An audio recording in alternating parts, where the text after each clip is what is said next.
Jadi lebih bermanfaat sebetulnya yang OECD ketimbang yang BRIC ini, Pak? Kalau menurut saya, kalau menurut saya. Tapi mungkin digunakan bahwa kita menjadi anggota OECD dan gitu, kita juga tetap peduli pada hubungan kita negara berkembang, Global South. Ya sah juga gitu ya. Tapi kan kita di Global South kan sebenarnya sudah ada sebelumnya ya, termasuk di Asia Afrika, oh iya, segala macam. justru kita pelopor. Pelopor ya. Pelopor. Nah di BRICS ini kita nggak punya status apa-apa, kecuali anggota. Padahal dalam kegiatan sebelum ini, anak baru lah ya. Anak baru, belakangan. Ya. Anak baru. Padahal yang sebelumnya kelompok negara 77 itu Pak Alatas spokespersonnya. Kita menjadi anggota yang sangat berperan aktif. Nah saya nggak tahu, mudah-mudahan di BRICS karena kita sudah terlanjur masuk ya kita mestinya tunjukkan bahwa kita bukan negara yang bisa berperan dan harus berperan.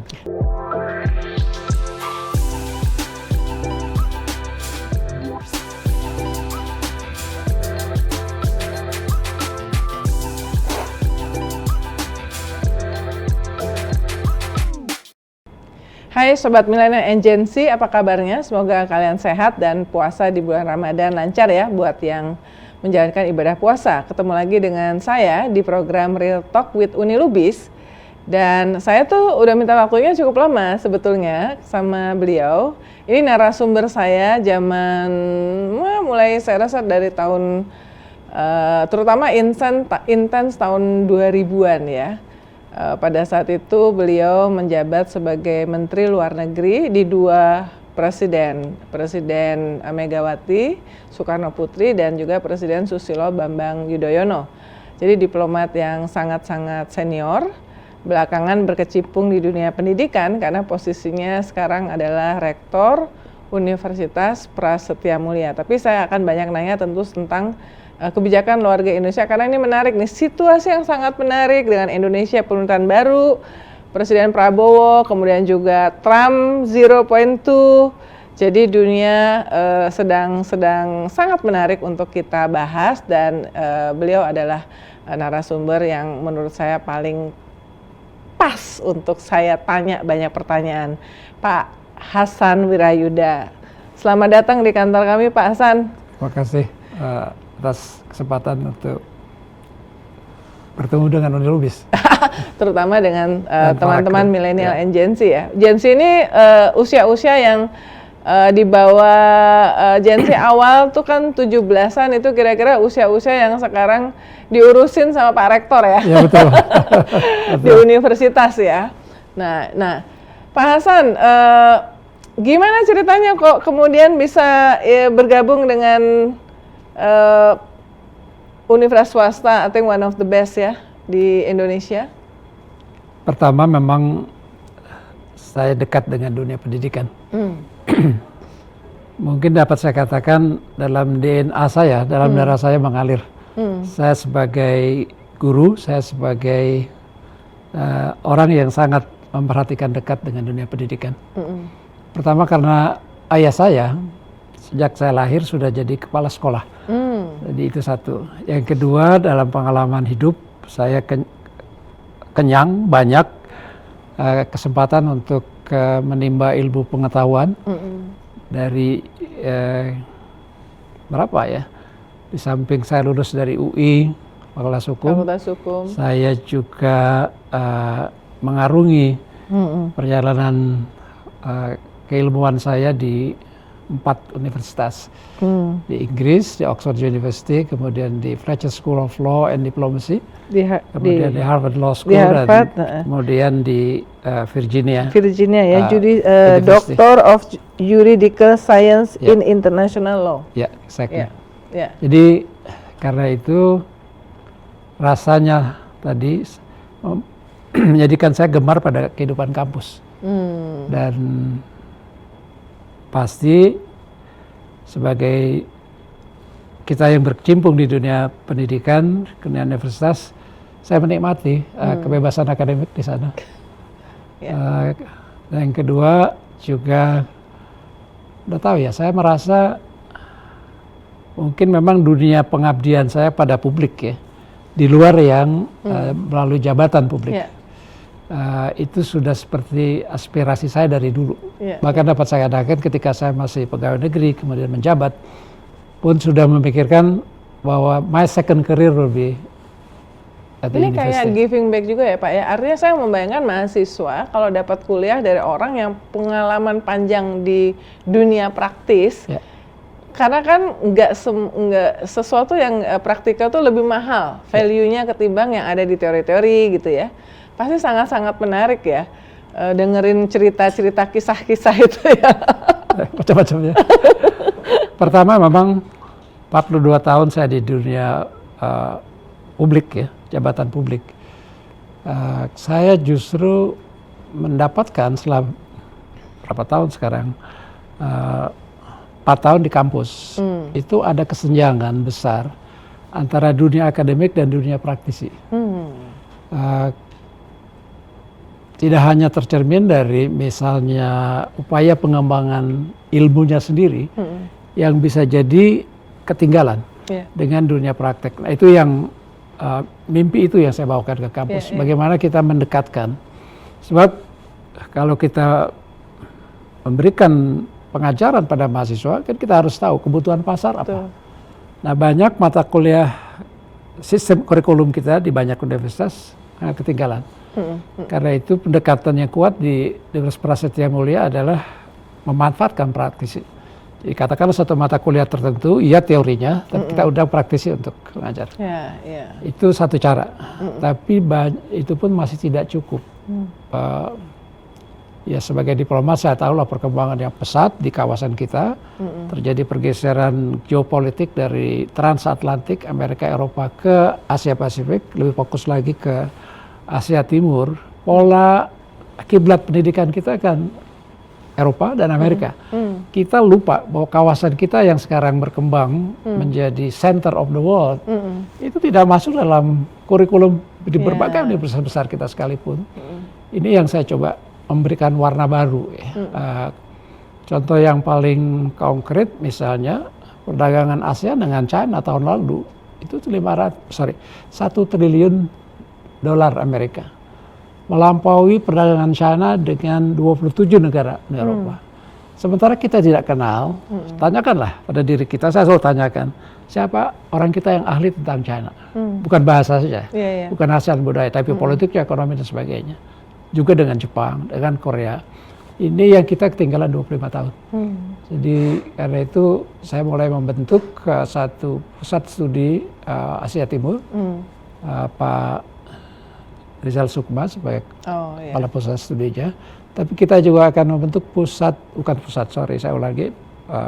program studi tentang Asia Timur yang belum ada di berbagai universitas di Indonesia. Padahal we are now the center of the world. Kita tidak lagi, kita tuh maksudnya kawasan kita bukan wilayah pinggiran lagi. Dan China sekarang luar biasa ya. Semua orang melihat ke sana ya, termasuk rivalnya ya, selama ini dianggap sebagai negara terkuat di dunia dalam semua hal, termasuk ekonomi Amerika.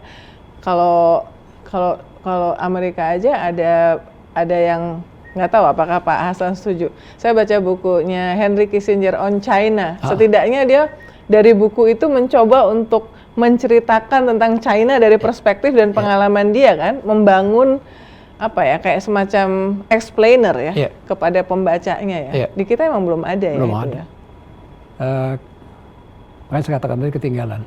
Padahal kita sangat erat berhubungan satu sama lain di sedikitnya 13 negara di Asia Timur, 10 ASEAN, China, Jepang, Korea, tapi juga dalam lebih luas India, Australia, dan New Zealand.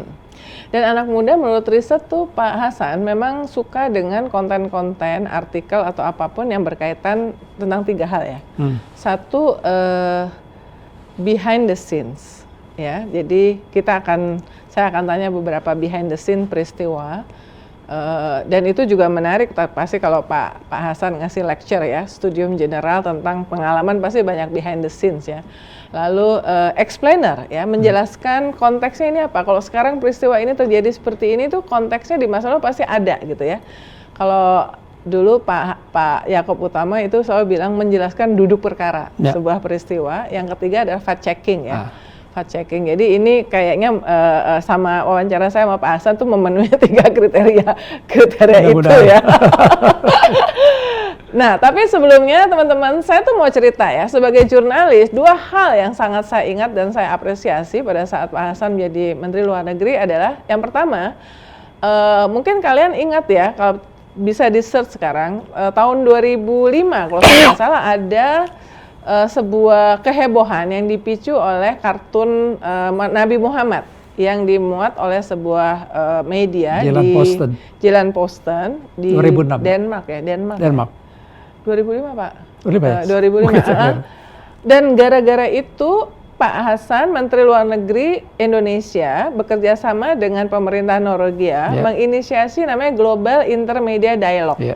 Yang pertama dilakukan di Oslo. Saya beruntung menjadi salah satu yang delegasi dari media dari Indonesia, di mana kita berkumpul dengan seratusan jurnalis, tidak hanya jurnalis, waktu itu blogger udah mulai. Gimana membicarakan reporting on diversity. Jadi supaya ada empati ya tentang hal-hal seperti ini, dan itu berlanjut 2006 Pak di Bali. Yang buka Pak Presiden SBY. Sampai 2012. Saya cuma ikut sampai 2007, balik lagi ke Oslo. Habis itu kayaknya saya nggak tahu apakah masih ada yang Oslo Indonesia yang dia each gitu ya. Enggak, lebih banyak di Bali. Oh iya, nah tapi itu adalah inisiatif yang luar biasa menurut saya untuk membangun kesadaran di dunia media, dan pada saat itu sudah melibatkan new media, betapa pentingnya untuk memahami tentang diversity ya, tentang yang kedua juga saya melihat pentingnya peran media dalam membangun saling pengertian antar bangsa, antar budaya, antar peradaban. Ya, betul. Karena itu salah satu caranya ya kita kumpulkan. Ya, dan itu nggak cuman dari Asia, tapi justru dengan negara-negara Eropa, Skandinavia. Jadi kita jadi tahu, oh yang menurut mereka ini biasa aja, ini bisa hurt ya, menyakiti buat komunitas di negara yang lain ya. Betul. Jadi kita sampai pertukaran media TV dari kita 6 bulan kalau nggak salah di Norway untuk kita memahami, dan sebaliknya. Ya itu satu. Nah, itu juga kemudian di era Pak Hasan juga ada yang namanya interfaith dialog, baik itu multilateral maupun bilateral, dan saya beberapa kali juga diundang sampai di era Bu Retno Menlu. Terakhir saya ikut yang di Finland Pak. Bilateral dan Moskow. Yang di Finland bahkan follow up-nya adalah TV2 Finland, wartawannya itu kita bantu fasilitasi bareng IDN Times meliput ini program deradikalisasi teroris yang di Lamongan, yang keluarga bom Bali. Jadi mereka tuh ngeliput dan mereka kaget juga, kok bisa ya mantan bomber kok bisa kembali ke masyarakat. Dan jadi kayaknya nggak ada di Indonesia, nggak ada di dunia ya, sukses story gitu ya.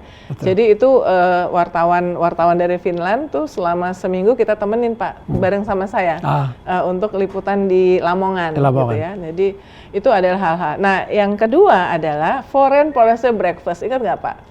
Jadi kayaknya setiap bulan ya.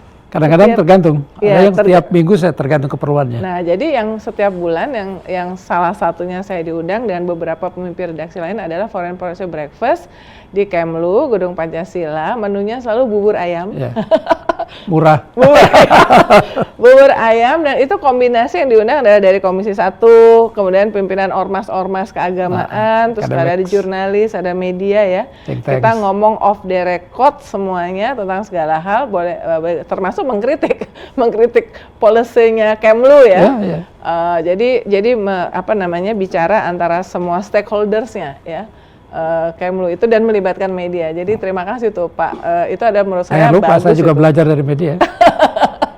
Dapat gosip-gosip ya, info-info. Bukan itu saja, termasuk misalnya saya ingat dalam satu foreign policy breakfast di mana media leaders diundang, salah satu advice-nya, Pak, Bapak harus bahkan merespon raw information. Saya ingat, saya lupa yang mengusulkan itu. Jadi informasi yang masih mentah pun sudah mulai kita respon. Itu saya ingat dan itu saya laksanakan. Dan di era Pak Hasan juga posisi juru bicara dari Kemenlu itu adalah posisi yang penting karena bisa selalu attach kepada pimpinan tertinggi, dalam hal ini adalah Menlu ya. Dan sampai hari ini makin kita lihat pentingnya posisi seorang juru bicara dari sebuah lembaga apapun termasuk pemerintah itu adalah orang yang mungkin hampir 24 jam berhubungan dengan pemimpin tertinggi ya Pak ya. Gitu. Sebetulnya itu saya belajar dari tulisan di majalah Economist 1989. Judulnya Information Age. Bagaimana lintas informasi dalam jumlah besar, cepat, mudah, murah. Yang membawa konsekuensi bagi kehidupan pada organisasi publik, termasuk pemerintah, dan juga swasta. Yang memerlukan dari situ satu struktur organisasi yang lebih flat. Sehingga dari pengumpul informasi sampai keputusan, dia harus pendek jarak. Padahal di organisasi pemerintah kan piramidanya sangat tajam gitu. Dan karena itu lambat dari mulai pengambilan keputusan sampai data collection sampai keputusan jaraknya panjang. Belum lagi pengambilan keputusan disiksa. Koordinasi sana, koordinasi sini sehingga baru pemerintah merespon setelah 1 bulan. Itu aja sudah basi. Dan informasi yang melekat di telinga publik itu tidak gampang berubah. Pertama karena mereka punya option yang sangat besar memilih sumber berita. Jadi ketika satu sumber berita karena pemerintah agak abai, yang melekat ya itu yang terjadi, padahal yang terjadi belum tentu yang benar. Itu dari situ keperluan untuk menata sistem komunikasi publik di Kementerian Luar Negeri. Karena itu yang saya angkat adalah seorang kepala biro administrasi menteri yang dekat. Yang dekat dengan menteri. Dia nggak perlu bikin appointment, ketok pintu, Pak ada berita urgent, kita kira-kira respon kita apa. Salah satunya itu.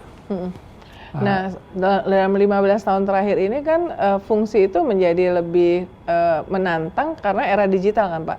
Di mana news cycle itu 24 jam, 7 hari dalam seminggu, bisa terjadi krisis atau pertanyaan bisa muncul setiap jam berapa saja, sehingga mungkin termasuk diplomat-diplomat harus merespon at any time. Jadi gimana Pak Hasan melihat sebagai diplomat senior yang mungkin di akhir-akhir masa jabatannya udah masuk era digital, tapi kan baru benar-benar berasa banget tuh 15 tahun saya melihat terakhir, pentingnya kepemimpinan yang demokratis.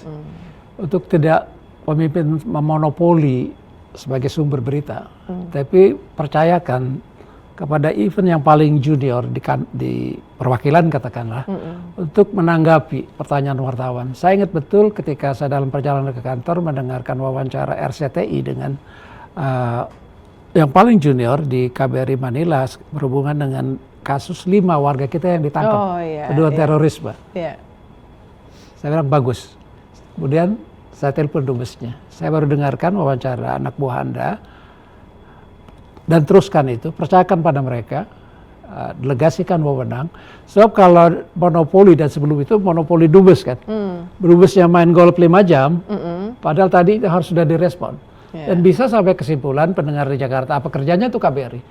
Kok lama merespon? Lama, itu. Jadi kepemimpinan yang demokratis sangat diperlukan.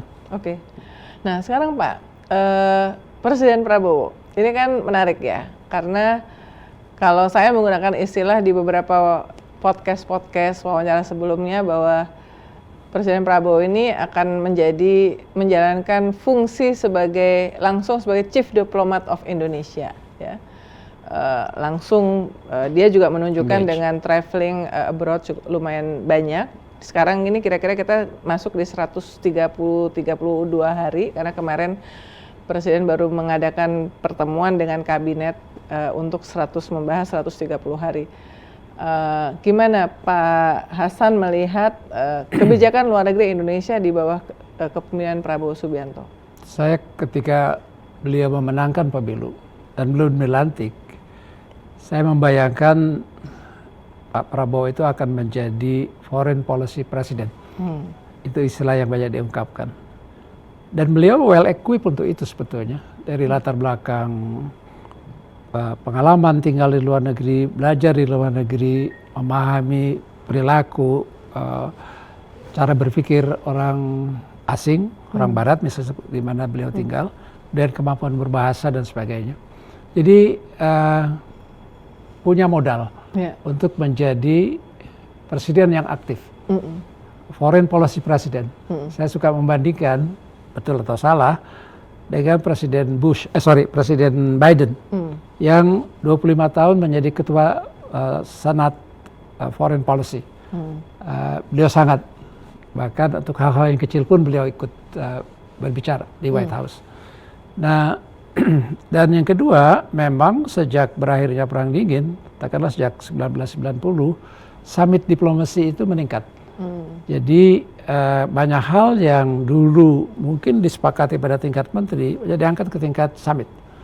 Walaupun pada satu ketika juga ada summit fatigue, kebanyakan summit. Karena summit kan memerlukan follow up oleh menteri dan ke bawahnya.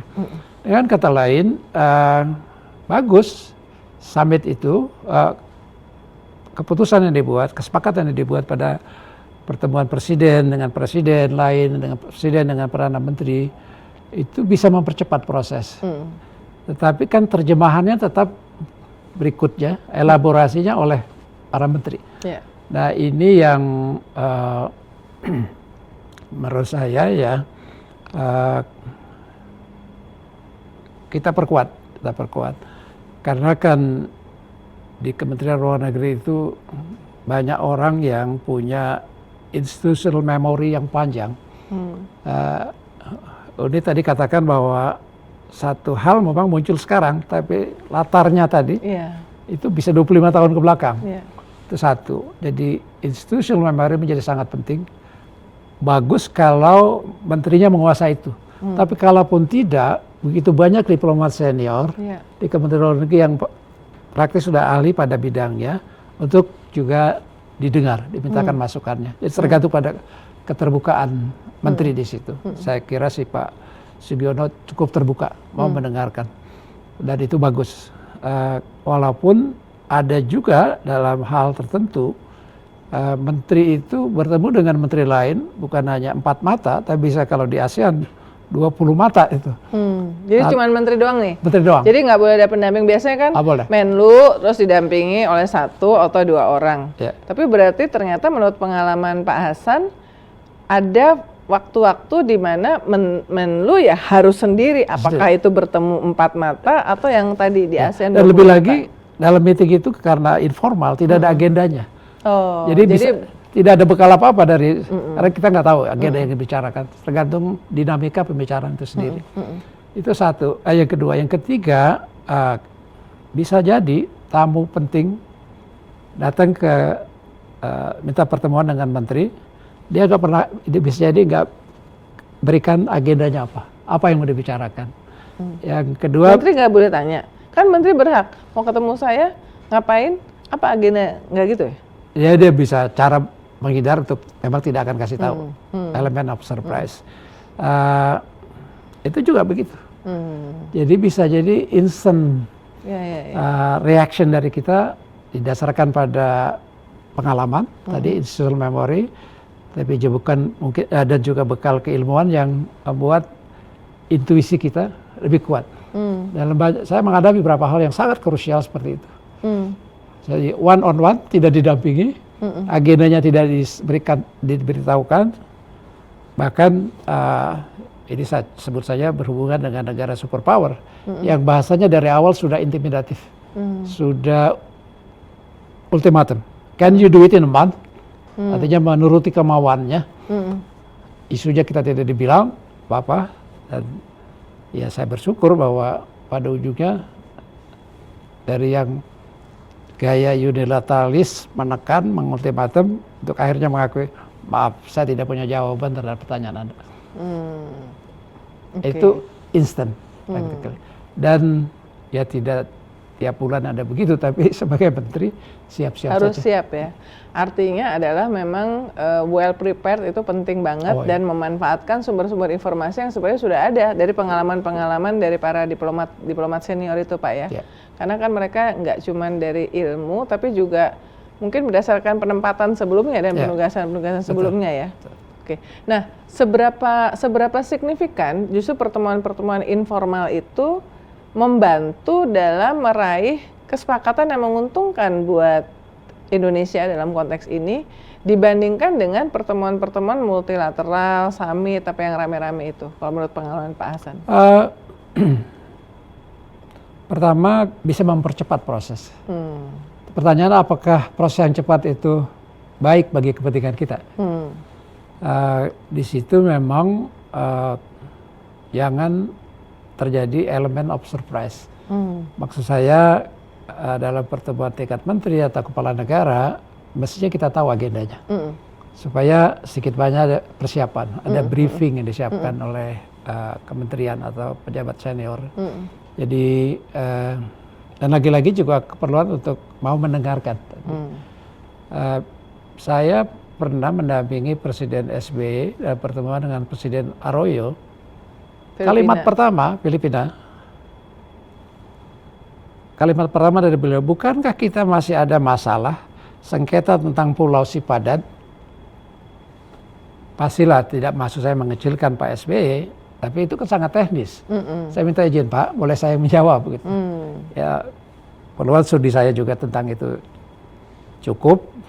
Dan saya katakan, maaf Bu Presiden, sebetulnya di antara kita sudah tidak ada masalah.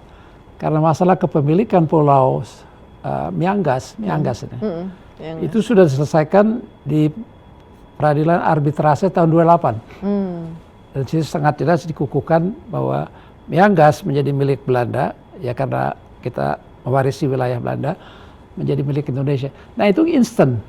Itu bisa ya, langsung ditanya justru itu ya, kayak udah diapain sebelumnya, pertama kali gue langsung ngomong kayak gini gitu kalimat pertama. Itu elemen surprise itu surprise, tadi ya? Yang mungkin tidak disengaja, kita sama ASEAN tidak banyak. Tapi kalau untuk hal-hal, banyak hal yang negara Eropa, Amerika, ya kita memang perlu minta kejelasan mau bicara apa. Tapi itu pun tidak ada jaminan mereka akan kasih tahu. Jadi Pak Hasan ini yang di Universitas Virginia itu disertasi mengenai hukum dan politik kelautan di Asia Tenggara ya. Makanya well equipped dengan isu-isu latar belakang seperti ini. Pendidikan itu mempengaruhi. Nah, elemen of surprise nih, Pak Hasan. Kita yang dapat elemen of surprise dari Pak Prabowo nih. Hari-hari pertama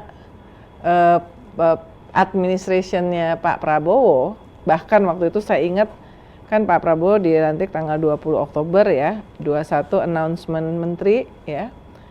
Mungkin antara 21 20 apa ya? 22 ya, karena 23 itu kan retreat di Akmil. Menlu Sugiono tidak ikut, tapi pada sekarang saat itu dikirim untuk menghadiri KTT atau pertemuan BRICS ya, dan di sana langsung mengumumkan bahwa Indonesia join BRICS. Itu pertama. Kemudian ketika Presiden Prabowo berkunjung bertemu dengan Presiden Xi Jinping, di situ mengakui Nine Dash Line yang di tidak eksplisit begitu. Tapi ada kesepakatan bahwa ada overlapping claims. Ada overlapping claim, mengakui overlapping claim terhadap Nine Dash Line di konflik Laut Cina Selatan. Nah ini dua elemen of surprises yang didatang dari Presiden Prabowo di 100 hari pertama. Gimana Pak Hasan melihatnya? Itu satu proses tidak bottom up. Jadi lebih banyak mungkin top down.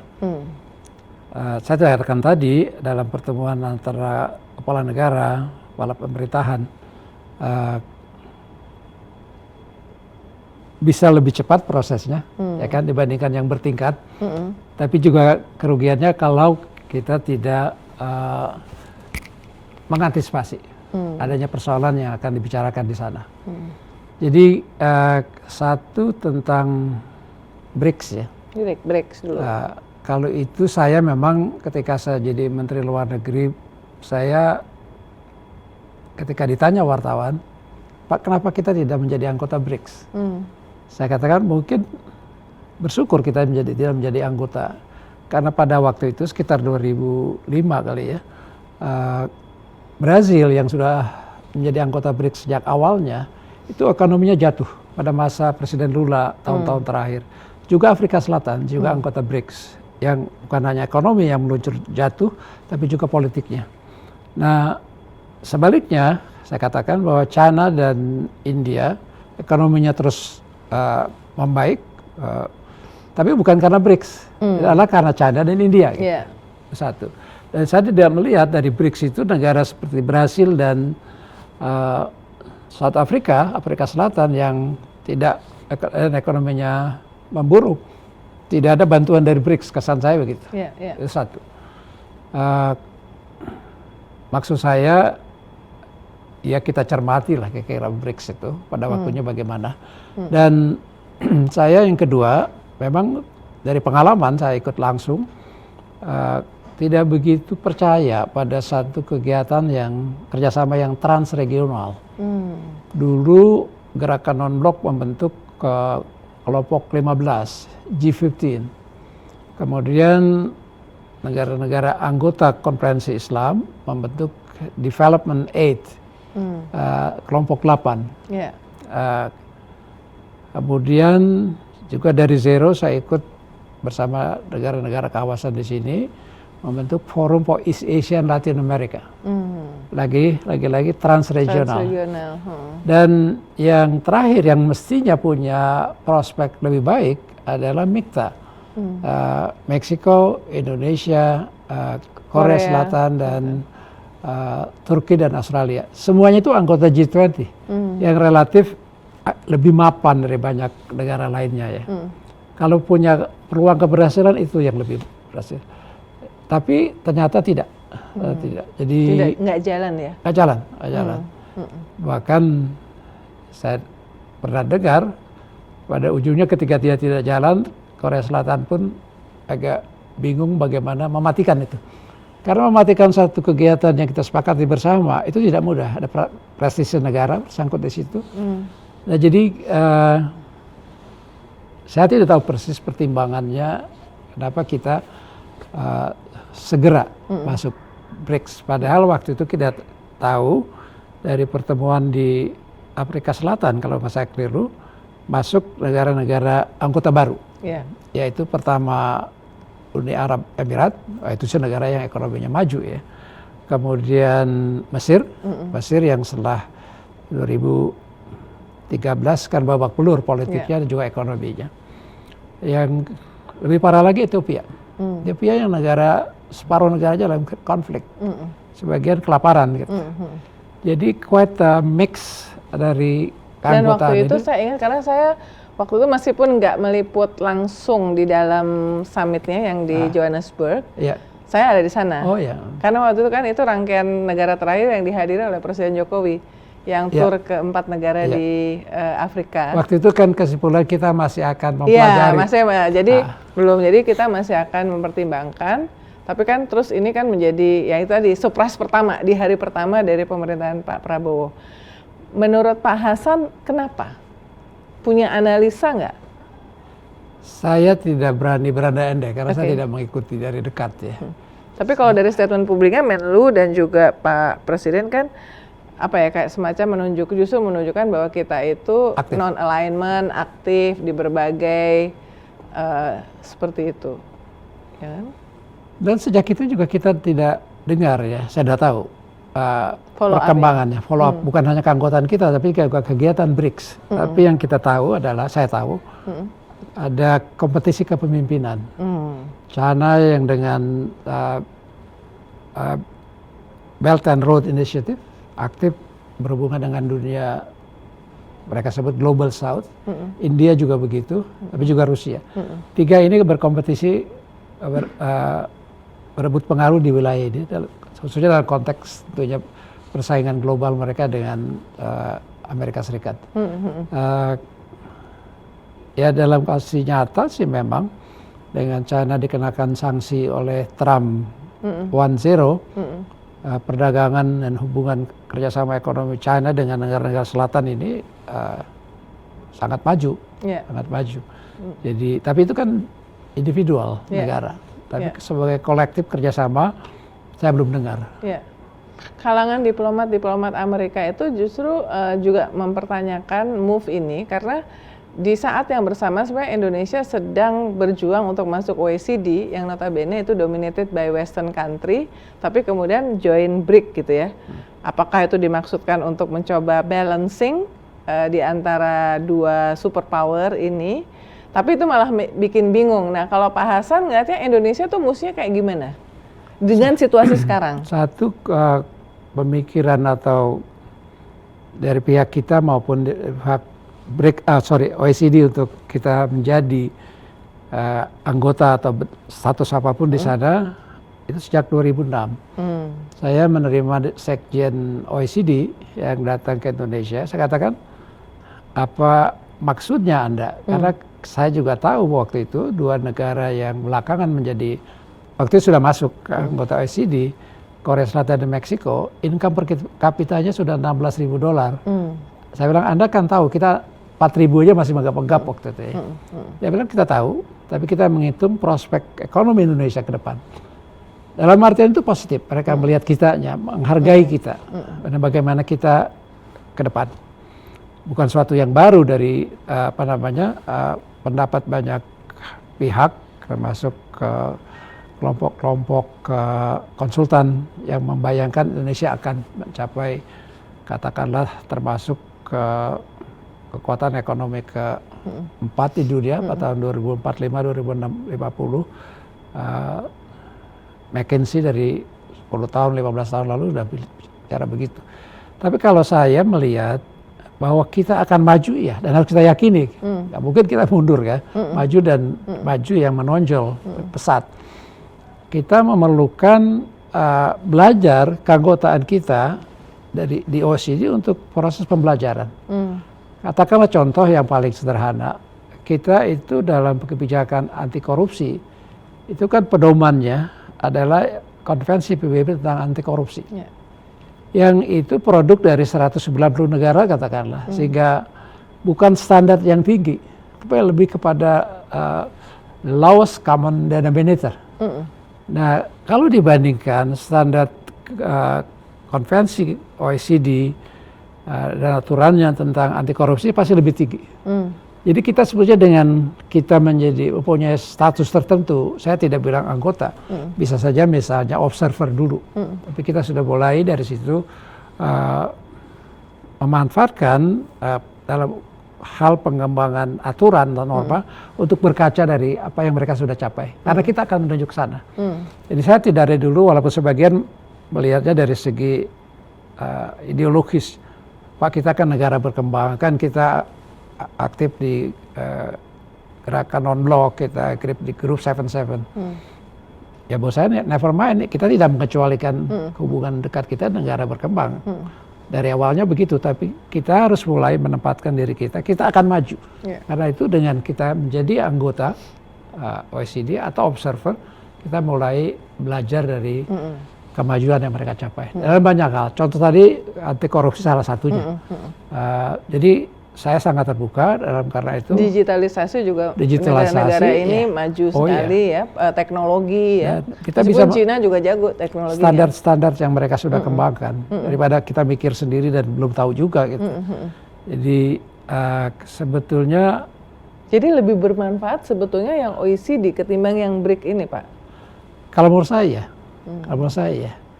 Tapi mungkin digunakan bahwa kita menjadi anggota OECD dan gitu, kita juga tetap peduli pada hubungan kita negara berkembang, Global South, ya sah juga gitu ya. Tapi kan kita di Global South kan sebenarnya sudah ada sebelumnya ya, termasuk di Asia Afrika, segala macam. Justru kita pelopor ya. Nah di BRICS ini kita nggak punya status apa-apa, kecuali anggota. Padahal dalam kegiatan sebelum ini, anak baru lah ya. Anak baru, belakangan. Anak baru. Padahal yang sebelumnya, kelompok negara 77, itu Pak Alatas spokespersonnya. Kita menjadi anggota yang sangat berperan aktif. Nah, saya nggak tahu. Mudah-mudahan di BRICS, karena kita sudah terlanjur masuk ya, kita mestinya tunjukkan bahwa kita bukan negara yang bisa berperan dan harus berperan. Dan Pak Prabowo kan selalu ingin, ya saya menangkapnya mungkin bahwa ingin menempatkan, dan sebenarnya itu statement beliau juga sih baik di pertemuan tertutup maupun di pidato-pidato bahwa ingin menempatkan Indonesia kembali di peta dunia, berperan, termasuk yang waktu di AIDS segala kan dia cukup keras menyindir kenapa sih kok ini negara-negara Islam ini kok nggak bisa bersuara kompak, misalnya untuk dalam konteks solusi masalah di Palestina gitu ya. Apakah memang kita punya kapasitas untuk itu, Pak? Ada. Sebanyak pemikiran kita itu Indonesia ya, yang original. Kalau lihat tengok sejarah ke belakang kita, para pendiri Republik ini menurut saya jenius dan mempunyai inovasi, tidak sekedar mereplikasi konsep orang. Saya sebut kita anggap kelumrahan, tapi kalau kita renungkan lebih dalam, konsep hak kemerdekaan untuk segala bangsa itu konsep kita. Oh gitu. Oh iya. Bahwa sesungguhnya kemerdekaan itu ialah hak segala bangsa. Deklarasi kemerdekaan Amerika 1776, hampir 250 tahun lalu, tahun depan, ya hanya kemerdekaannya sendiri. Kita tidak. Kita bukan bangsa yang egois. Karena itulah kita membantu perjuangan bangsa-bangsa Afrika, Asia Afrika untuk mereka. Karena itulah Bandung. Tapi di dunia, sistem PBB, termasuk piagam PBB, tidak mengakui hak bangsa terjajah untuk merdeka. Karena bersamaan dengan proses sidang BPUPK di Jakarta, di gedung di Pejambon, di PBB juga ada sidang, waktunya bersamaan, paralel. Tapi kesimpulan mereka tentang pengertian self-determination, hak menentukan nasib sendiri, tidak berujung pada hak kemerdekaan. Karena itulah perjuangan kita. Salah satunya Asia Afrika sebagai tonggaknya. Dan PBB 21 kemudian baru mengakui. 21 tahun? 20 tahun kemudian. Di Covenant on Civil and Political Rights, di Covenant on Economic, Social and Cultural Rights, ada pasal 1 mengakui itu. Makanya saya suka sindir kawan saya Menlu Belanda, Anda telat. Saya bilang, yang kita lawan tuh bukan Belanda, Anda si kecil. Kita lawan sistem hukum, sistem politik dunia yang tidak mengakui apa yang para pendiri Republik kita itu dari awal sudah menyatakan bahwa sesungguhnya kemerdekaan itu ialah hak segala bangsa. Sementara di PBB selama 21 tahun tadi 67 self determination, hak menentukan nasib sendiri hanya diartikan sebagai otonomi. Ya DKI juga otonomi. Aceh otonomi gitu kan, tapi bukan hak merdeka. Itu inovasi konsep kita, para pendiri kita. Ya sisi lain bisa dari segi kepemimpinan intelektual, konsep yang kita perjuangkan 25 tahun tentang tanah air menjadi negara kepulauan, archipelagic state, itu kan konsep kita, konsep kita. Jadi karena itu saya percaya dan saya ingatkan yang generasi muda, banyak loh inovasi kita. Kepemimpinan itu kan bukan hanya berbaris jadi komandan di depan, tapi adalah ide, konsep. Itu yang kita perlukan. Ya. Dan foreign policy presiden seperti Pak Prabowo ini, apakah menurut Pak Hasan bisa untuk begitu tadi, mengingatkan dunia tentang values yang idenya dari kita, menunjukkan kepemimpinan kita di dunia lewat organisasi-organisasi yang kita ikut, termasuk di AIDS apa segala macam? Tergantung ya. Ya sebagai bangsa kan kita sudah pada derajat yang punya banyak ahli di bidangnya. Mereka bisa diajak untuk sumbang pikir. Saya kira itu kata kuncinya. Seperti Mbak Nelu bisa disebut dalam konteks dengan media relation, bisa kita menambah kepemimpinan kita. Sebenarnya kata kuncinya, kata kunci yang penting di situ kata dialog. Dialog itu sistem nilai kita. Gak banyak bangsa yang punya sistem nilai dialog. Bangsa yang homogenes seperti Jepang, Korea, nggak ada dialog. Korea satu, aham. Bangsa yang besar nggak mau dia dialog. Ada yang lebih menekan, maunya tidak mengajak bicara. Kita itu punya sistem nilai yang sangat kuat. Karena itu merespon 9/11, melihat potensi perpecahan dunia antara peradaban Barat, Islam, proses benturan, mispersepsi. kan solusi kita solusi yang dialog, Yeah. dialog interfaith, intercultural, intercivilization dialog, dan menjadi satu tren waktu itu yang banyak tuh yang ikut gitu kan. Yodi Lubis saksikan sendiri. Itu kelihatan sederhana. Kita mau mendengar itu ya. Dialog itu kan itu karakter kita. Dan saya dengar karena Bu Retno kan menganggap Bapak sebagai gurunya ya. Salah satu sukses kita memimpin G20 presidensi setidaknya sampai akhirnya keluar deklarasi pada saat di mana Rusia sama Ukraina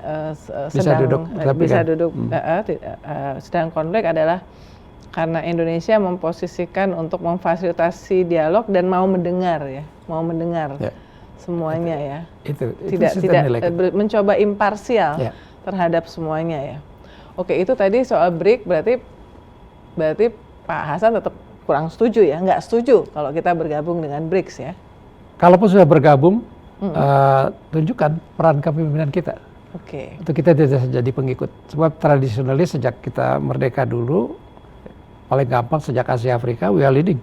Kita menjadi pemimpin. Gitu. Ya. Gimana yang tadi soal yang mengakui overlapping dari Nandes line South China Sea yang disampaikan oleh Presiden Prabowo saat bertemu dengan Presiden Xi Jinping? Sebetulnya sepengetahuan saya dari apa yang saya baca, tidak ada elemen pengakuan eksplisit mengakui Nandes line. Tapi bahwa ada sebutan bahwa ada overlapping claims antara garis batas kita, zona ekonomi eksklusif kita dengan yang kita sepakati dengan Vietnam,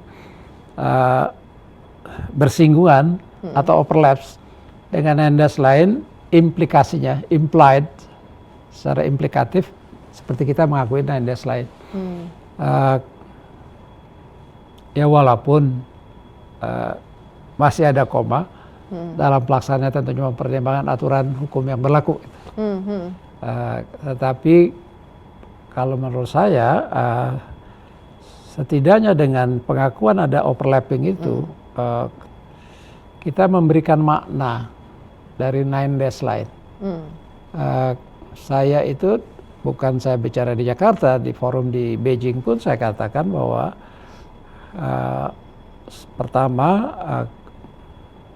klaim berdasarkan kesejarahan itu tidak ada basisnya, tidak ada dasarnya dalam UNCLOS. Dan China adalah negara pihak yang meratifikasi UNCLOS. Yang kedua, Nandes line berarti kan ada 9, karena ada disebut 10 garis-garis pendek itu kan harus ada koordinatnya. Garis kan ditentukan oleh 2 titik. Ini titik koordinat yang harus ada, apalagi di lautan, yang nggak bisa kita patok. Oh di darat tidak bisa patok. Nggak bisa pagerin. Oh bisa. Itu kecuali. Itu beda cerita. Tapi jelas bahwa agak tidak masuk akal bahwa klaim untuk sebagian wilayah laut, bukan sebagian, 92% dari Laut China Selatan diklaim sebagai core interest, sebenarnya dengan kata lain milik China. Dan dengan begitu, kalau saya mempertanyakan satu klaim untuk bagian wilayah laut tanpa ada koordinat, masuk akal, masuk akal. Jadi dan China, Tiongkok juga tidak pernah menunjukkan di mananya. Tapi dari inside information yang saya peroleh, ya memang Nandes line itu satu garis yang didorong dimajukan di depan untuk kemudian dalam konteks penyelesaian bisa jadi dia akan mundur gitu. Jadi karena itu saya suka pada kawan-kawan yang khawatir membesarkan Nandes line. Saya kenapa Anda yang membesarkan? China sendiri juga tahu bahwa itu bukan suatu garis final gitu. Nah, kesepakatan tentang adanya overlap itu kan seperti membenarkan itu. Membenarkan itu. Dan saya bicara dengan sejumlah dubes asing di Indonesia, itu menjadi satu bukti terbaru ya inklinasi dari pemerintahan Presiden Prabowo untuk lebih dekat ke Cina. Meskipun selalu bilang bahwa kita politiknya bebas aktif apa segala macam, tapi mungkin karena persoalan ekonomi dan segala macam di zaman Jokowi sebenarnya udah mengarah ke sana, tetapi itu makin ya kita lihat juga dari Pak Prabowo kan sebelum sudah menjadi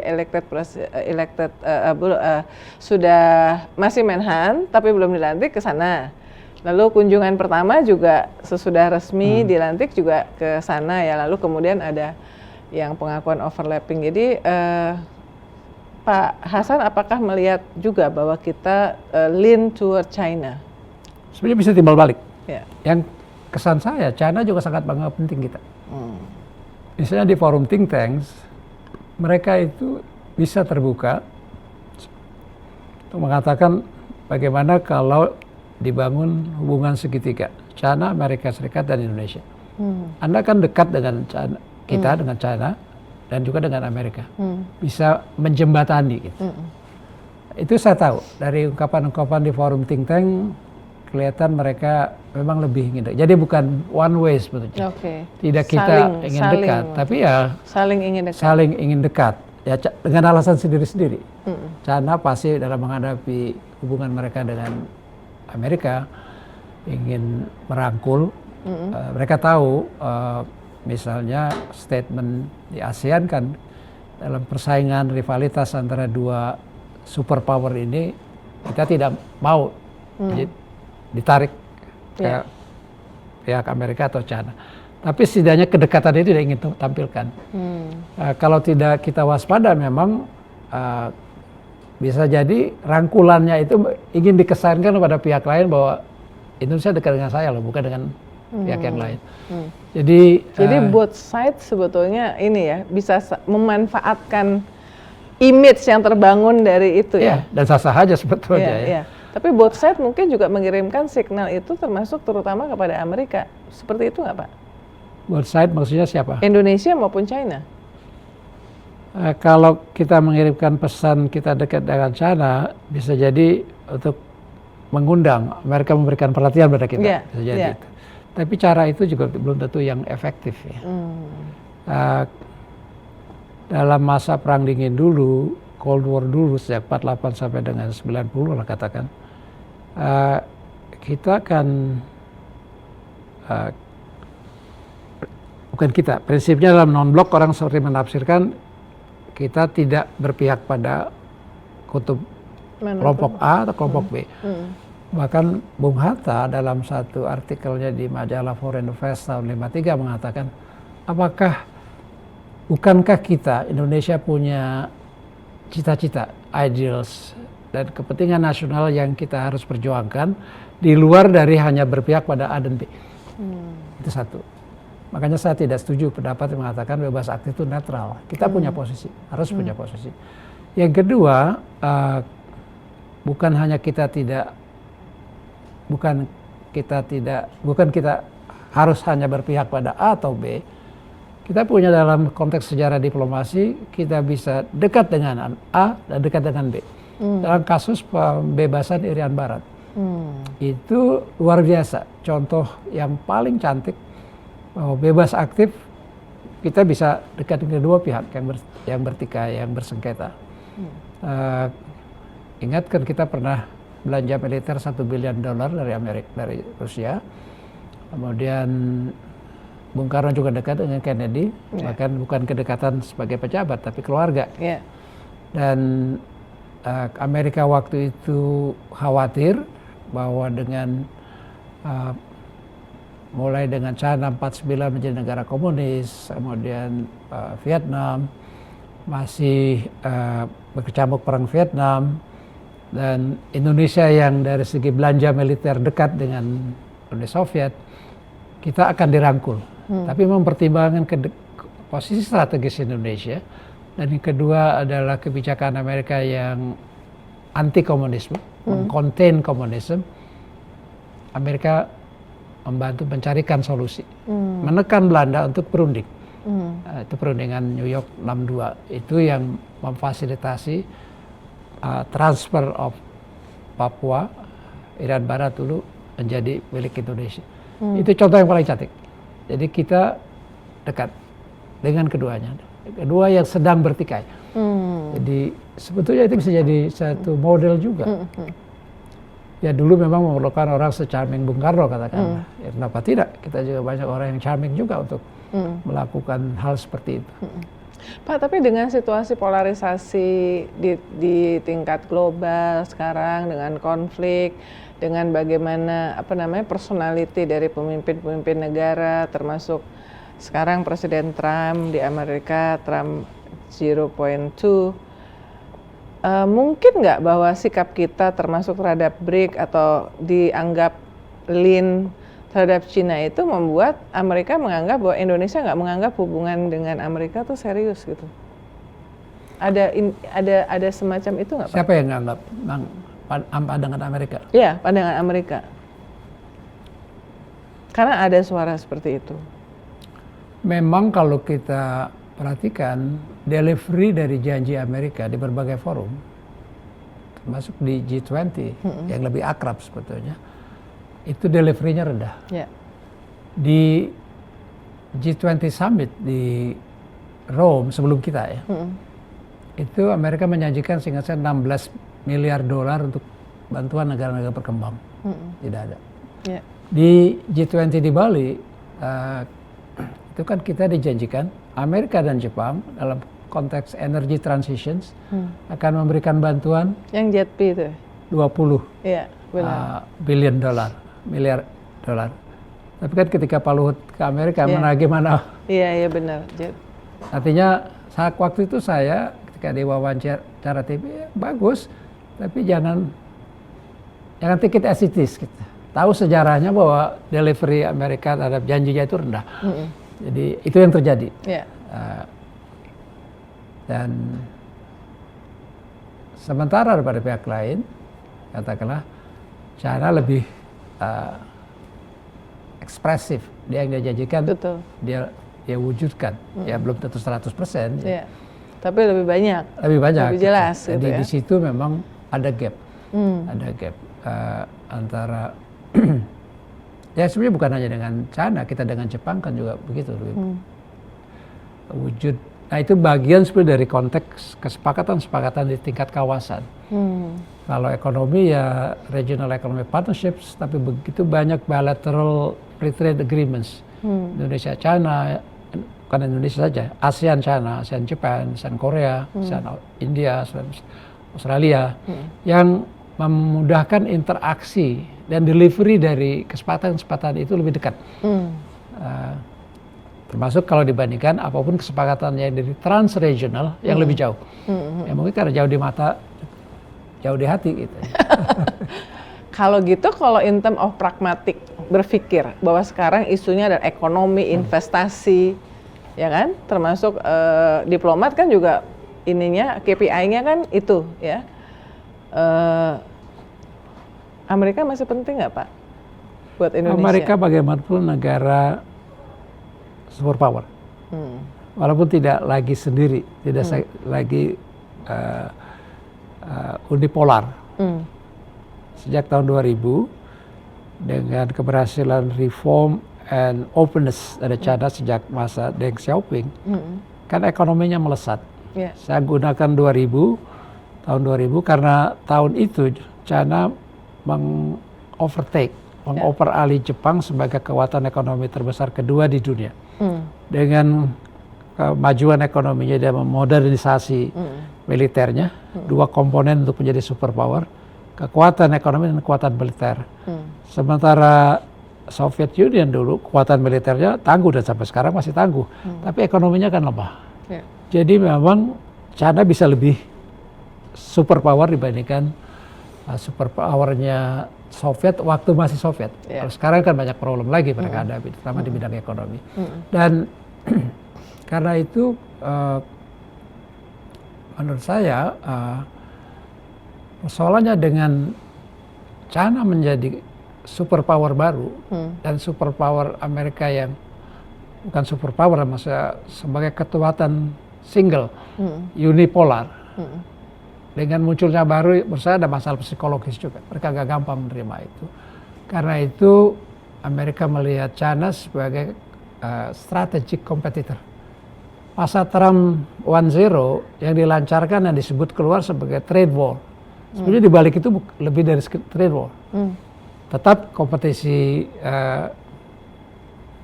persenjataan, kata militer. Yang kedua muncul isu baru information technology. Bayangkan Huawei diboykot sama Amerika dan macam-macam ini. Yang lain ya pasti trade-nya sendiri. Bahkan sekarang elemen baru adalah kompetisi ke planet Mars.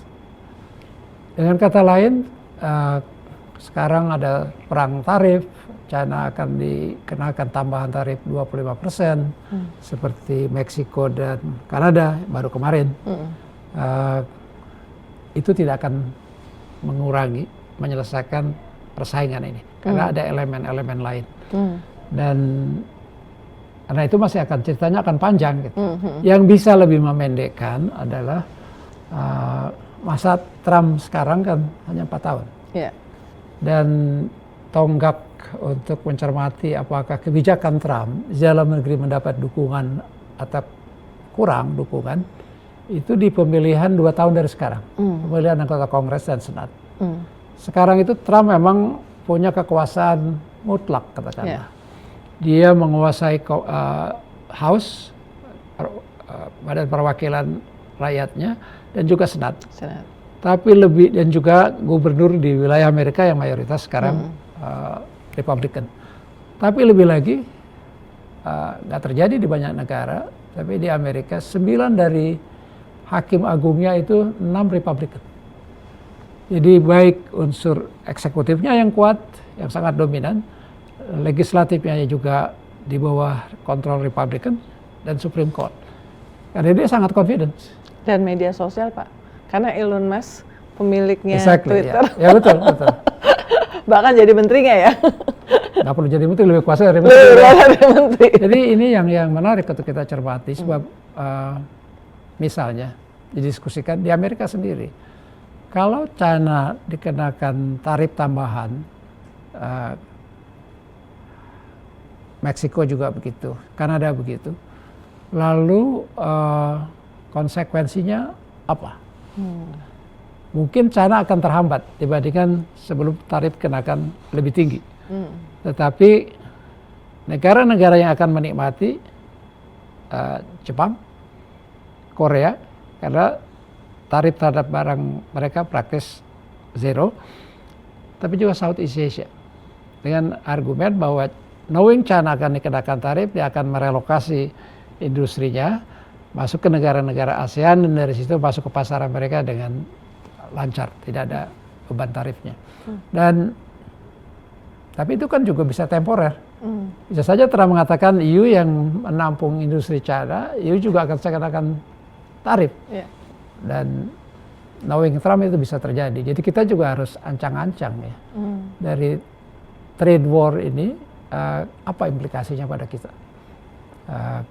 Satu pihak memang kita mungkin bisa membanggakan bahwa dengan trade war ini ada relokasi investment China yang lebih besar di, ya bukan hanya dengan Indonesia sebetulnya. Vietnam, Malaysia, Singapura, Filipina, Thailand. Tapi bisa jadi kita juga kena serempet dari trade war ini. Jadi dan ini masih akan lama. Lamanya dalam artian 4 tahun semasa Trump, bisa jadi berubah kalau Demokrat di Parlemen Amerika bisa menguasai mayoritas. Tapi lihat kondisi sekarang mungkin tidak mudah. Karena suara-suara yang tidak mendukung Trump, termasuk di kalangan Republikan.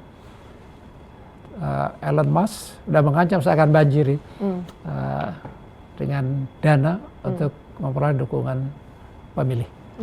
Itu elemen baru yang ikut menentukan pemenangan Trump November lalu dan masih akan. Pak, 2 pertanyaan terakhir. Zelensky yang kemarin yang menarik tuh pas di Gedung Putih ya, yang kemudian ya akhirnya pertemuan itu tidak berakhir dengan baik lah ya.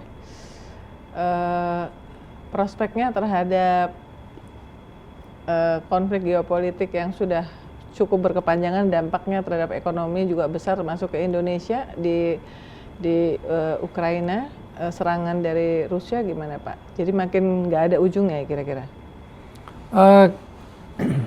Karena tadinya orang berpikir Trump itu kan orangnya pragmatik ya, business like ya. Mungkin dengan orang yang berpikir pragmatik, business like malah bisa apa? Bisa nyari solusi gitu. Saya kagumi itu. Bukan saya kagumi Trumpnya ya. Yeah. Being a master of deal maker. Saya nggak bayangkan dia sampai tampil dengan usul perdamaian. Dengan mengecualikan Eropa dan mengecualikan dalam prosesnya Ukraina sendiri. Pertemuan di Saudi Arabia 2 minggu lalu ya, itu kan hanya Rusia dan Amerika. Dan bahwa sikap Trump untuk sangat realistik, termasuk memberikan konsesi kepada Rusia untuk terus menguasai formatnya apakah de facto atau lainnya wilayah Ukraina yang sejak 2014 diduduki Rusia, tapi juga wilayah timur Ukraina yang juga sekarang diduduki Donbas dan apalagi satu yang dari segi Trump ya terima itu, terima pada Zelensky untuk terima itu, nggak gampang buat Zelensky. Tapi pada pihak lain konsep usul penyelesaian perang ini juga dibarengi dengan deal Trump yang lain, yaitu Amerika yang sangat berkepentingan untuk mendapat jaminan sumber rare earth, strategic mineral dari Ukraine. Dan dalam hal atau masalah yang sama, Rusia menjanjikan kami juga bisa bagi. Jadi dia bisa dapat 2 dari situ dalam kepentingan ekonomi. Dan tega, gitu. Amerika itu membantu Anda untuk perang $350 miliar. Ya kasih saya sumber dana. Itu bayarannya. Itu nggak kepikir bagi siapapun ya. Di situ sebagai deal maker memang jagoan. Tapi dari segi jangka panjang, kemarin saya diberikan karikatur Trump yang seperti merangkak dan Putin pegang talinya. Ya seperti merendahkan Trump. Kalau mau saya bilang jangan itu dulu kesimpulannya. Kalau saya melihat proses deal sekarang perdamaian di Ukraine sekarang ini, banyak konsesi diberikan kepada Rusia, tapi bisa jadi kalau dilihat sekarang tiga unipolar, bipolar, tripolar. Yang sekarang dekat dari 3 itu kan 2, yaitu China dan Rusia menghadapi Amerika. Mereka ada bentuk partnership with no end, semacam itu. Jadi forever partnership. Kalau 2 ini beraliansi menghadapi Amerika kan tidak mudah. Bisa jadi, makanya saya bilang lihat nanti. Bisa jadi maksudnya Trump itu adalah merangkul Rusia untuk melepaskan ikatan Rusia dengan China. Itu sangat strategis dalam konteks politik globalnya ke depan. Ya bahwa Zelensky menjadi korbannya ya sah-sah saja. That's politics. That's very Trump gitu. Itu sangat Trump.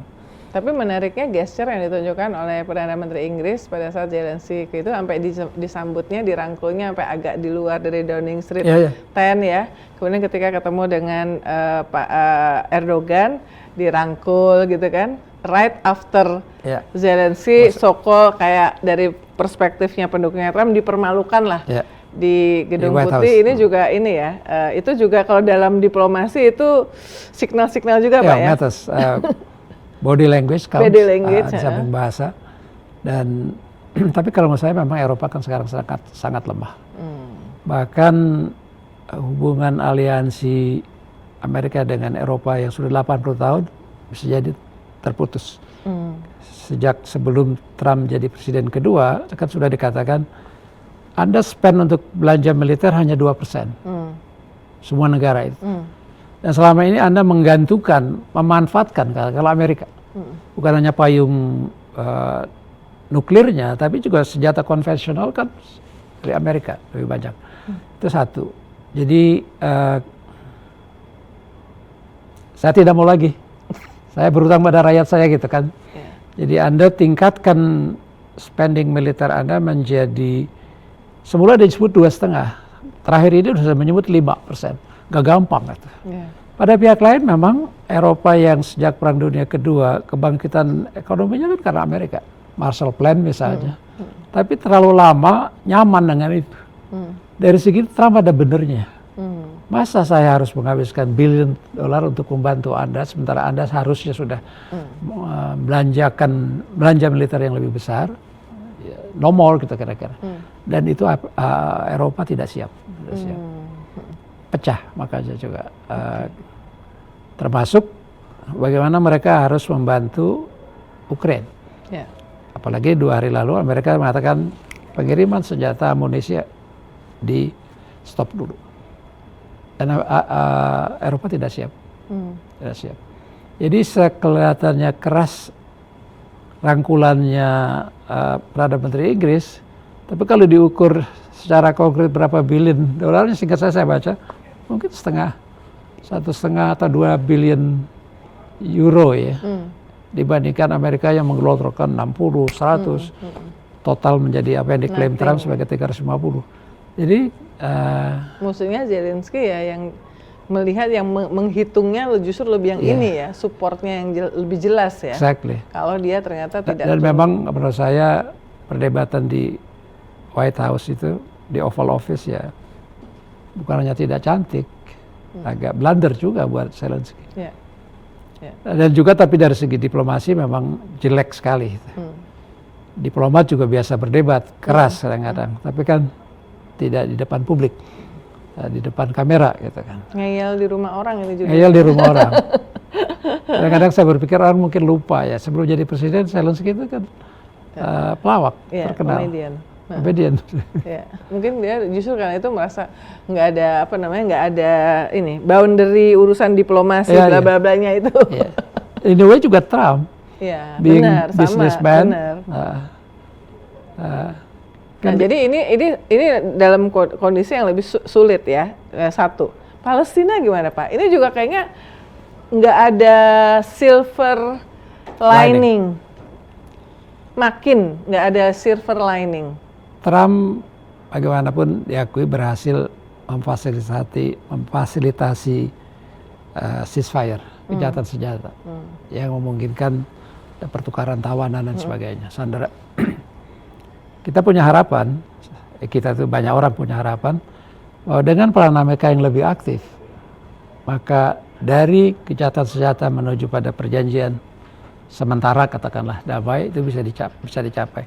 Tapi ketika Trump melihat Gaza sebagai real estate, sebagai potensi Rivieranya Middle East, ya sebagai real estate manager atau businessman, dia melihatnya sebagai coupling yang bukan solusi masalahnya yang mendasar. Pikiran untuk memindahkan 2 juta orang Palestina dari Gaza ke Mesir dan ke Jordan itu kan dalam banyak hal, dalam banyak ukuran melanggar ketentuan hukum internasional, melanggar piagam PBB dan sebagainya. Jadi ya memang satu kebijakan Trump sekarang itu kan memang ignorance dia. Dia mengecualikan apapun yang menjadi aturan. Jadi mudah-mudahan itu tidak terwujud. Lalu terjudi itu bencana besar ya, buat hanya tidak Palestina tapi bagi tradisi yang atau sistem dunia yang sedikit banyak walaupun bidang politik dan keamanan tidak lagi efektif, tapi masih ada lah batas. Kalau itu dilakukan itu sama sekali menihilkan apapun aturan yang ada tentang hubungan antar negara, antar bangsa. Yang bagus adalah berita bahwa beberapa negara kunci di Timur Tengah mulai berkumpul meeting untuk rehabilitasi Gaza. Jadi dengan kata lain tidak hanya menolak pikiran Trump, tapi menyajikan pada ini loh yang akan kami lakukan membantu rakyat Palestina. Sukarnya Trump itu kan memang susah ditebak. Dia lemparkan saja, apalagi dia berubah lagi besoknya, bisa terjadi gitu. Jadi ketidakstabilan, ketidakpastian itu bisa jadi positif gitu. Makanya saya suka pesan, jangan cepat-cepat kita bereaksi terhadap apa yang dilakukan Trump. Tunggu aja, mungkin 1, 2, 3 hari, seminggu, 3 bulan. Kayak TikTok tadinya dibilang ban, tahu-tahu boleh masuk lagi asal ada investor dari Amerika. Nah itu. Karena mikirnya itu luar biasa dari segitu. Kan pemiliknya TikTok diundang pada waktu inaugurasi. Kalau kita lihat prosedur di Amerika kan sudah ada putusan pengadilan yang melarang TikTok. Trump bisa melakukan sebaliknya. Dia tidak dilarang. Tapi syaratnya itu genius kalau menurut saya, sebagai deal maker ya. Kita nggak pikir seperti dia bagaimana dia bargain perundingan damai yang akan dia kerjakan untuk Palestina dengan kepentingan lain yang dia paralelkan, yaitu kepentingan mineral, strategic mineral, rare earth itu. Pak, Mas, soalnya saya gara-gara Palestina, jadi Indonesia ini kan dari dulu selalu diharapkan untuk memainkan peran yang penting, bahkan ngelit, karena kita the most populous Muslim country in the world, meskipun nggak sekaya negara-negara di Arab ya. Untuk solusi untuk Palestina dan sekarang misalnya yang praktikal ya tadi gimana rekonstruksi Gaza gitu ya, yang inisiasi dari negara-negara. Oke, Indonesia terutama karena kita bicara sejak awal adalah di kepemimpinan Presiden Prabowo bisa mengambil atau harus mengambil kepemimpinan itu? Tidak serta-merta. Saya waktu menteri dulu dalam meeting dengan Komisi 1, pertanyaannya itu. Kenapa Indonesia tidak berperan dalam penyelesaian masalah Palestina? Saya kan pernah tempatkan 2 kali di Mesir. Mesir dan Djibouti ya? Mesir waktu itu banyak beberapa negara lain ya, tapi basically base-nya di Mesir. Dubes saya namanya Profesor Fuad Hasan. Yang kemudian menjadi Menteri Pendidikan. Pendidikan. Beliau kan ahli psychoanalysis. Menurut ungkapan beliau sendiri, di dunia Arab itu antara kissing and killing hanya sedekat jarak alfabet L dan S. Itu jawaban saya pada Komisi DPR. Mereka ketawa tapi paham bahwa gak gampang. Hari ini dia bisa saling maki, besok sudah saling kiss each other. Ya kita kan saksikan ada banyak hal begitu gitu. Jadi nggak gampang buat pihak dari Indonesia untuk. Jadi Indonesia ini kayak outlier sebetulnya ya di negara-negara. Memang kalau kita lihat di OKI juga, yang dimaksud OKI kan tidak lebih dari negara-negara Arab. Nggak gampang buat mereka. Kalau pengalaman dan pengamatan saya, nggak gampang negara Arab untuk menerima Indonesia berperan. Karena itu kita juga jangan berpretensi kita akan mampu berperan menyelesaikan masalahnya. Bahwa mereka negara Arab lain juga belum tentu suka. Gitu. Kita bisa berperan terhadap masalah-masalah yang katakanlah kita sudah mulai. Waktu awal krisis Gaza kan kita kapal perang, bukan kapal angkatan laut kesehatan kita kan sudah menuju ke sana. Kenapa itu tidak kita tingkatkan sekarang? Misalnya, walaupun ada gencatan senjata, tapi kan akses terhadap perawatan medis masih sangat kurang. Dulu niatan kita dan yang disebut Pak Prabowo itu adalah mengangkut anak-anak yang memerlukan bantuan kesehatan ke sini atau kapal kita ditempatkan dekat situ. Menurut saya itu satu cara langkah yang belum ada dilakukan oleh negara lain. Kita punya kemampuan untuk melakukan itu, sama sekali tidak kontroversial. Karena lebih ke kemanusiaan. Semua orang berkepentingan ya. Dan dihargai gitu. Itu menurut saya langkah awal yang bisa kita lakukan. Dan they need it gitu. Jadi 100 hari pemerintahannya Presiden Prabowo, kalau dari segi apa yang sudah dilakukan untuk kebijakan luar negeri, nilainya berapa Pak? Wah, sukar. Dari 5 sampai 10. Susah.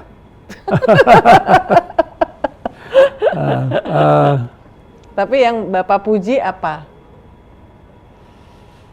Satu, bagaimanapun ya ada pro kontra pasti. Tampilan kita tadi dengan presiden yang memerankan sebagai foreign policy presiden. Bagaimanapun kita dikenal. Dan juga dihargai gitu. Kalau saya bicara beberapa diplomat kita katanya sekarang bangga kalau ngeliat presiden kita bicara di panggung internasional katanya. Bahasa Inggrisnya lancar, Pak. Ya, itu satu sisi ya. Iya. Ya, karena itu bagian dari modal Iya. yang beliau miliki dibandingkan mungkin beberapa presiden sebelumnya. Tapi perlu memberikan isi dari engagement itu. Ya. Dan menurut saya tadi berpulang pada ide yang kita miliki apa, lebih lagi konsepnya apa. Anyway, baru 130 hari. hari sebanyak ke depan. Ya. Jadi positive thinking saja. Positive thinking. Give the benefit of the doubt. Exactly. Tapi yang penting bagaimana kebijakan luar negeri itu justru tujuannya adalah memberikan manfaat sebesar-besar untuk rakyat Indonesia ya. Namanya kepentingan nasional. Kepentingan nasional ya, national interest. Aduh, saya senang banget loh Pak mendengarkan apa yang disampaikan oleh Pak Hasan. Mudah-mudahan teman-teman juga karena itu tadi explainer, duduk perkara, ada konteks history dan semacam kuliah 1 semester. Oh.